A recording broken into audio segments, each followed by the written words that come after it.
বাসায় বসে থেকে আপনারা কিভাবে কেএফসি স্টাইলের চিকেন ফ্রাই রেসিপি করবেন সেটা নিয়েই থাকছে আজকের এই ব্লগ। সো হ্যালো এভরিওয়ান, আসসালামু আলাইকুম। This is me Ruma from my page ছোট রাঁধুনি রুমা। প্রথমে বলবো গাইজ, আপনারা ভিডিওটা স্কিপ করবেন না, স্কিপ করলে কিন্তু মিস করে যাবেন অনেক কিছুই। সো ইন্ট্রোতে তো বলেই দিয়েছি আজকে চিকেন ফ্রাই রেসিপি করব। তো যাই হোক, চিকেন ফ্রাই করার জন্য তো আগে চিকেন লাগবে, তাই না? তো চিকেনগুলোকে নিয়েছি এবং সুন্দর করে কাট করে নিয়েছি। অবশ্যই কিন্তু এভাবে চিকেনগুলো কাট করে নেবেন। এভাবে কাট করলে কিন্তু ভিতরে সব ধরনের মশলাগুলো যাবে এবং জুসিনেসটা থাকবে। বাই দ্য ওয়ে, এখানে কিন্তু সব ধরনের মশলা আমি নিয়ে নিয়েছি। এই মশলাগুলো আমি এখন একে একে সুন্দরভাবে চিকেনগুলোর মধ্যে দিয়ে দেবো। এখানে জিরা গুঁড়া নিয়েছি, গরম মশলার গুঁড়া নিয়েছি, লবণ, শুকনা মরিচের গুঁড়া, আদা রসুন এবং একটু লেবু নিয়েছি। তো মোটামুটি সব কিছুই আমি কিন্তু এখানে ঢেলে দিলাম সুন্দরভাবে। দিয়ে কিন্তু লেবুটা আমি সুন্দরভাবে দিয়েছি, দিয়ে আমি সুন্দরভাবে এটা মেখে নেব। তো মেরিনেট করার জন্য কিন্তু সুন্দরভাবে মেখে আধা ঘন্টা রেস্টে রাখবেন। আপনারা যদি 1 ঘন্টা রাখতে পারেন তাহলে তো আরও ভালো। বাই দ্য ওয়ে, এখানে কিন্তু আমি ডিম দিব, ডিমের শুধু সাদা অংশটা দিব।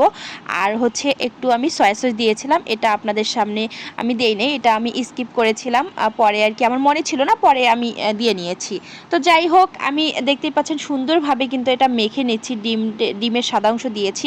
এখন আমি ময়দাটা রেডি করব। তো আমি একটু ময়দা নিয়েছি, কর্নফ্লাওয়ার একটু নিয়েছি, আর একটু গরম মশলার গুঁড়ো দিয়েছিলাম। দেন আমি লবণ দিয়েছি, মরিচের গুঁড়ো একটু দিয়েছি, সুন্দরভাবে মেখে নিয়েছি আটাটা। তো যাই হোক, এটা আটা ছিল না, ময়দা ছিল।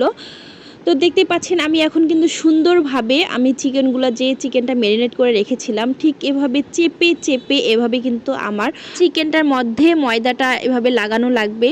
আর এখানে আমি যে চিকেনটা কাট করেছিলাম যেন প্রতিটা কাটে কাটে এভাবে চিকেনের ভিতর যেন ময়দাটা ঢুকতে পারে। তো সেজন্য কিন্তু আমি সুন্দরভাবে এভাবে চেপে চেপে নিয়েছি। চেপে চেপে নেওয়ার পর সুন্দর করে কিন্তু একটু ঝাড়ি দিয়েছিলাম, মানে ঝাড়ি দিলে কি হয়, একটা সুন্দর শেপ চলে আসে। বাই দ্য ওয়ে, দেখেন আমি কিন্তু হালকা তেল গরম করে নিয়েছিলাম। তেল গরম করে নেওয়ার পর ওখানে আমি সুন্দরভাবে একে একে সবগুলো চিকেন দিয়ে দিয়েছি। দেন দেখতেই পাচ্ছেন মোটামুটি কিন্তু এক সাইড একটু হয়ে গিয়েছে। দেন আমি সুন্দরভাবে এটাকে উল্টিয়ে দিচ্ছিলাম। আর কালারটা দেখেন গাইজ, কত সুন্দর কালার, একদম কেএফসির কালার হয়েছে না বলেন তো? তো খেতেও কিন্তু ঠিক কেএফসির মতোই লাগছিল। তো অনেকে হয়তো বা বাসায় চিকেন ফ্রাই তৈরি করেন, হয়তো বা আপনাদেরটা পারফেক্ট হয় না এবং মুসমুসে হয় না। ঠিক আমার মতো করে যদি আপনারা করেন তাহলে কিন্তু একদম পারফেক্ট একটা চিকেন ফ্রাই আপনারা খেতে পারবেন বাসায় বানিয়ে।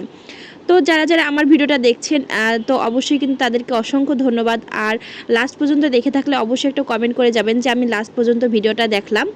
আর এই যে দেখেন আমার চিকেন ফ্রাই একদম রেডি, আমি উঠিয়ে নিয়েছি। দেখেন কালারটা জাস্ট অসাধারণ এবং খেতেও কিন্তু এত ক্রিস্পি এবং এতটাই মজা হয় আর এতটা জুসিনেস ভিতরটা হয়।